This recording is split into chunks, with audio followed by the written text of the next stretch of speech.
പ്രിയപ്പെട്ടവരെ, നമസ്കാരം. ഇന്ന് 30 ദിവസത്തെ ഗ്രാറ്റിറ്റ്യൂഡ് ജേണിയുടെ 27ാമത്തെ ദിവസം. ഇന്ന് നമ്മൾ നന്ദിപൂർവ്വം ഓർക്കുന്നത് നമ്മൾക്ക് ലഭിച്ച സ്നേഹത്തെയാണ്. നമുക്ക് സ്നേഹം ധാരാളമായി ലഭിച്ചിരിക്കാം, ഒരല്പം കുറഞ്ഞു പോയിരിക്കാം, അല്ലെങ്കിൽ നമ്മൾ സ്നേഹത്തിന് വേണ്ടി നിലകൊള്ളുന്നവരോ ആയിരിക്കാം. എന്തു തന്നെയായാലും നമുക്ക് ലഭിച്ച സ്നേഹത്തിനോട് നമുക്ക് നന്ദി പറയാം. Grateful for the love that surrounds me, heels me, inspires me every day. സ്നേഹം എന്ന് പറയുമ്പോൾ പലതരത്തിൽ നമുക്ക് അനുഭവപ്പെടില്ലേ? മാതാപിതാക്കൾ നമ്മൾക്ക് വേണ്ടി ചൊരിഞ്ഞ സ്നേഹ വായ്പകളെക്കുറിച്ച് ആലോചിക്കാം. ആ ഒരു സ്നേഹ നിമിഷങ്ങൾ നമ്മൾ കൊച്ചു കുഞ്ഞായിരുന്നപ്പോൾ ഉള്ള ആ സമയം തൊട്ട് മുതിർന്നപ്പോൾ ഉള്ള സ്നേഹം, അവരുടെ കരുതൽ, അതുപോലെ നമ്മുടെ സിബ്ലിങ്സ്, സഹോദരങ്ങൾ നമ്മൾക്കായി നൽകിയ അമൂല്യ സ്നേഹ നിമിഷങ്ങൾ എല്ലാം ഒന്ന് ഓർത്തു നോക്കൂ. സുഹൃത്തുക്കൾ സ്നേഹം ചൊരിഞ്ഞ നിമിഷങ്ങൾ, അങ്ങനെ ഒരുപാട് കാര്യങ്ങൾ മനസ്സിലോട്ട് വരുന്നില്ലേ? ഇത്തരം സ്നേഹ നിമിഷങ്ങളെ ഓർത്തുകൊണ്ട് നമുക്ക് നന്ദി പറയാം. സ്നേഹം എന്ന് പറയുമ്പോൾ അമൂല്യമാണ്, അല്ലേ? ഇന്ന് ഞാൻ സ്നേഹം എന്ന അമൂല്യമായ അനുഗ്രഹത്തിനായി ഹൃദയം നിറഞ്ഞ നന്ദി പറയുന്നു. ജീവിതത്തെ മനോഹരമാക്കുന്നതും പ്രത്യാശ നിറയ്ക്കുന്നതും ഹൃദയത്തിന് ഊഷ്മളത നൽകുന്നതും സ്നേഹമാണ്. സ്നേഹമുള്ളിടത്ത് സമാധാനവും സന്തോഷവും ശക്തിയും ഉണ്ടാകുന്നു.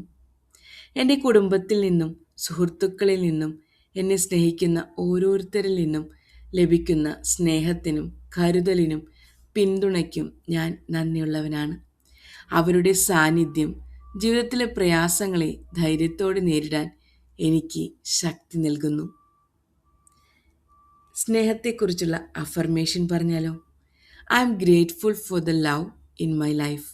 I choose to give love, receive love and live each day with kindness and compassion. എല്ലാ ദിവസവും ഞാൻ സ്നേഹത്തോടെ ജീവിക്കാൻ ആഗ്രഹിക്കുന്നു. ദയയോടുകൂടിയും കമ്പാഷനേറ്റായിട്ടും ജീവിക്കാൻ ഞാൻ ഒരുപാട് ആഗ്രഹിക്കുന്നു.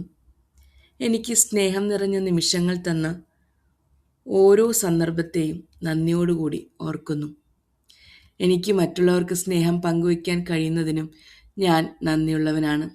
ഒരു നല്ല വാക്ക്, ഒരു പുഞ്ചിരി, ഒരു സഹായഹസ്തം, ഒരു പ്രോത്സാഹനം, ഇവയെല്ലാം സ്നേഹത്തിൻ്റെ മനോഹരമായ പ്രകടനങ്ങളാണ്. പങ്കുവയ്ക്കുമ്പോഴാണ് സ്നേഹം കൂടുതൽ വളരുന്നത്, അല്ലേ? നമ്മൾ ശരിക്കും സ്നേഹം പങ്കുവയ്ക്കുമ്പോഴല്ലേ കൂടുതലായിട്ട് സ്നേഹം വളരുന്നത്? എപ്പോഴും പറയാറില്ലേ, അടക്കി വെച്ച സ്നേഹം ഒരു വീർപ്പ് മുട്ടലാണെന്ന്, അല്ലേ? ഇന്നത്തെ reflection question: who am I most grateful to have in my life? ഞാൻ ഏറ്റവും ഗ്രേറ്റ്ഫുൾ ആയിരിക്കുന്നത്, ഏറ്റവും നന്ദിപൂർവ്വം ഓർക്കുന്നത് ആരോടാണ്? How do I experience love today? How did I experience love today? ഇന്ന് ഞാൻ എങ്ങനെയാണ് കൂടുതൽ സ്നേഹം എക്സ്പീരിയൻസ് ചെയ്തത്? How can I show kindness and love to someone today? ഇന്ന് ഞാൻ സ്നേഹവും ദയയും എങ്ങനെയാണ് ഒരാളോട് പ്രകടിപ്പിക്കുക? In what ways can I practise more self love?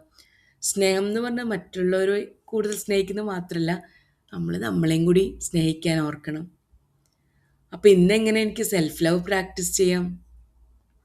How has love made my life more meaning full? എങ്ങനെയാണ് സ്നേഹം എൻ്റെ ജീവിതത്തെ കൂടുതൽ അർത്ഥവത്താക്കിയത്? സ്നേഹത്തെക്കുറിച്ച് ആലോചിക്കുമ്പോൾ പലർക്കും പല അഭിപ്രായങ്ങളാവാം, അല്ലേ? ഇന്ന് ഞാൻ എൻ്റെ ഹൃദയം സ്നേഹത്തിനായി തുറക്കുന്നു. കരുണയോടെ സംസാരിക്കാനും ദയയോടെ പെരുമാറാനും എന്നെ ചുറ്റിപ്പറ്റിയിരിക്കുന്ന ഓരോ അനുഗ്രഹത്തെയും വിലമതിക്കാനും ഞാൻ തീരുമാനിക്കുന്നു. ഈ കൃതജ്ഞതാ യാത്ര തുടരുമ്പോൾ എനിക്ക് ലഭിച്ച ഓരോ സ്നേഹത്തിനും, മറ്റുള്ളവർക്ക് സ്നേഹം പങ്കുവയ്ക്കാനുള്ള ഓരോ അവസരത്തിനും, സ്നേഹം എന്നെ പഠിപ്പിച്ച ഓരോ പാഠത്തിനും ഞാൻ ഹൃദയം നിറഞ്ഞ നന്ദി പറയുന്നു. സ്നേഹം അമൂല്യമാണ്, അല്ലേ? ഇന്നത്തെ gratitude quote: love grows when it is shared and gratitude help us recognize it everywhere. ഓരോ സ്നേഹ നിമിഷങ്ങൾക്കായി നന്ദി പറയാം. നിങ്ങൾ എന്നിലേക്ക് ചൊരിഞ്ഞ ഓരോ സ്നേഹ നിമിഷത്തിനും നന്ദി പറയുന്നു. നിങ്ങൾ എന്നെ കേട്ടുകൊണ്ടിരിക്കുന്നത് എന്നോടുള്ള സ്നേഹം കൊണ്ടല്ലേ? So I appreciate with the grateful heart. Thank you so much for listening to me Jitha. നാളെ പുതിയൊരു ടോപ്പിക്കുമായി വരാമേ.